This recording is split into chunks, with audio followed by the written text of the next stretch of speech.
شادی کی پہلی رات میں نے گھونگھٹ اٹھانے سے پہلے اپنی پگ اس کے قدموں میں رکھتے ہوئے صاف الفاظ میں بتا دیا، مجھے معاف کر دو، میں حق زوجیت ادا کرنے سے بالکل قاصر ہوں، صرف اپنی والدہ اور بہنوں کی خوشی کی خاطر خود غرض بن گیا ہوں۔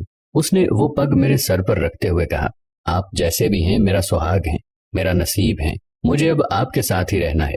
اس دن کے بعد اس اللہ کی بندی نے میرے ساتھ 30 سال گزارے، میرے گھر والوں کی ہر بات برداشت کی، بانجھ ہونے کے تانے بھی سنے مگر میرا پردہ رکھا۔ قبرستان میں قدم رکھتے ہی ایک مہک نے استقبال کیا۔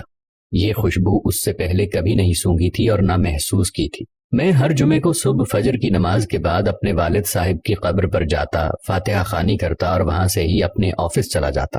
ایک عرصہ ہو گیا تھا مگر آج میں نے قبرستان میں ایک نئی خوشبو محسوس کی جو مجھے بے چین کر رہی تھی۔ یہ خوشبو کسی طرح سے بھی دنیاوی خوشبو نہیں لگ رہی تھی۔ بہرحال میں والد صاحب کی قبر پہ پہنچا تو ان سے چند قدم کے فاصلے پر ہی ایک نئی قبر بنی تھی۔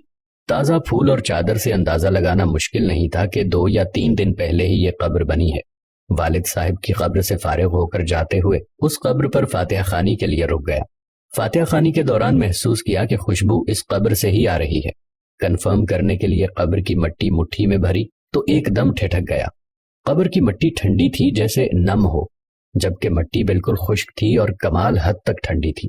بہرحال مٹی کو وہیں قبر پر پھینک دیا اور ہاتھ جھاڑنے کے بعد چل پڑا۔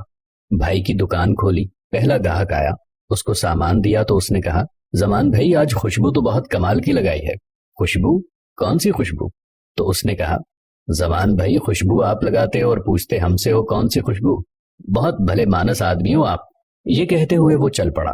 میں نے جب اپنے ہاتھ کو سونگھا تو وہی خوشبو میرے ہاتھ سے آ رہی تھی۔ تمام دن میں اس خوشبو کو محسوس کرتا رہا۔ ہاتھ دھونے کے باوجود بھی میرا ہاتھ معطر رہا۔ اگلے دن ہفتے کو بھی میں نہ چاہتے ہوئے قبرستان چلا گیا۔ والد صاحب کی قبر پر فاتحہ خوانی کے بعد اس قبر پر فاتحہ خوانی کی۔ کس کی قبر ہے؟ یہ کون ہے جو اس قدر نیک ہے، جس کی قبر ٹھنڈی اور خوشبودار ہے؟ ایسا کون سا عمل کر دیا کہ اتنا بڑا انعام پا لیا؟ اس بات نے مجھے بے چین سا کر دیا۔ گورکن سے اس قبر کے متعلق پوچھا تو اس نے بتایا کہ خاتون کی قبر ہے۔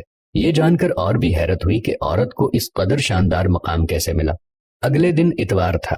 دیر تک سونے کی عادت ہونے کے باوجود صبح فجر کی نماز کے وقت اٹھ کھڑا ہوا اور قبرستان روانہ ہو گیا۔ قبرستان میں داخل ہوا تو کیا دیکھتا ہوں، اسی خاتون کی قبر پر ایک باریش آدمی قرآن خوانی کر رہا ہے۔ میں والد صاحب کی قبر پر فاتحہ خوانی کرنے لگا۔ فاتحہ خوانی کے بعد میں نے اس آدمی کی طرف دیکھا جو اب دعا مانگ رہا تھا۔ جیسے ہی وہ دعا سے فارغ ہوا تو باہر کی جانب چل پڑا۔ اس کو جاتے دیکھ کر میں بھی اس کے پیچھے ہو لیا۔ جیسے ہی وہ گیٹ سے باہر نکلا میں نے آواز دے دی، سر بات سنیں 1 منٹ پلیز۔ جی فرمائیں۔ سر میں معذرت چاہتا ہوں، میں نے آپ کو تکلیف دی، مگر میں آپ سے ایک بات پوچھنا چاہتا ہوں، اگر آپ اجازت دیں تو۔ جی آپ پوچھیں کیا بات ہے؟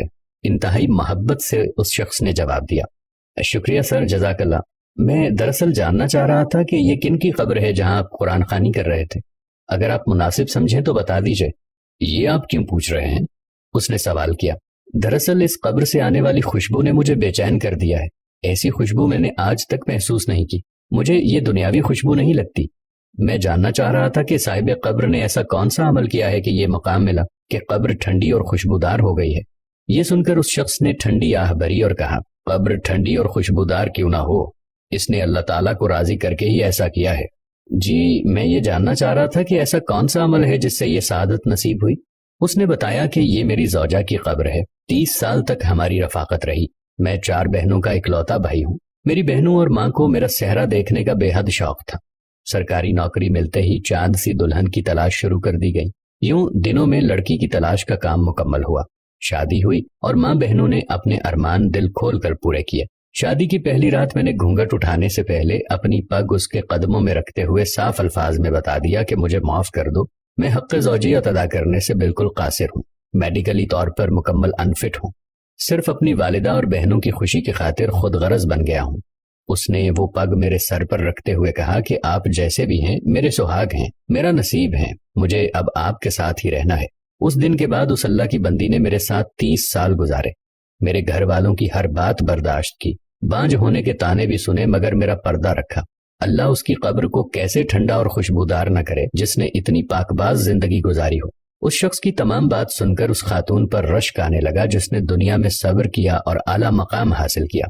آج کل کے دور میں کچھ بھی حاصل کرنا کیا مشکل ہے۔ عورت ذرا سی بیمار، مرد حلال حرام کی تمیز کیے بغیر اپنی خواہشات کی تکمیل کے لیے کچھ بھی کر گزرتے ہیں۔ تھوڑا سا فرق لگنے پر بیوی شوہر کو کھری کھری سنا دیتی ہے، شوہر بیمار ہو تو تعلق تک استوار کر لیتی ہے۔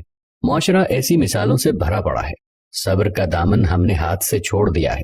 اللہ تعالی ہمیں دین کو سمجھنے، اس پہ عمل کرنے کی توفیق عطا فرمائے، آمین ثم آمین یا رب العالمین۔ ہم امید کرتے ہیں کہ ہماری آج کی ویڈیو آپ کو پسند ضرور آئی ہوگی، اور آپ ایسے بہن بھائیوں کے ساتھ اس ویڈیو کو ضرور شیئر کیجیے گا۔ ویڈیو اچھی لگے تو دوسروں کی بھلائی کے لیے شیئر ضرور کیجیے۔ اللہ ہم سب کو ہدایت دے اور اپنے ماں باپ کا احترام کرنے کی توفیق عطا فرمائے، آمین۔ اگر آپ نے ابھی تک ہمارا فیس بک پیج پیارا اسلام کو فالو نہیں کیا تو پیج کو فالو کر لیں، تاکہ ایسی ہی مزید دلچسپ اور معلوماتی ویڈیوز آپ تک بر وقت پہنچ سکیں۔ اپنی دعاؤں میں یاد رکھیے گا، اللہ نگہبان۔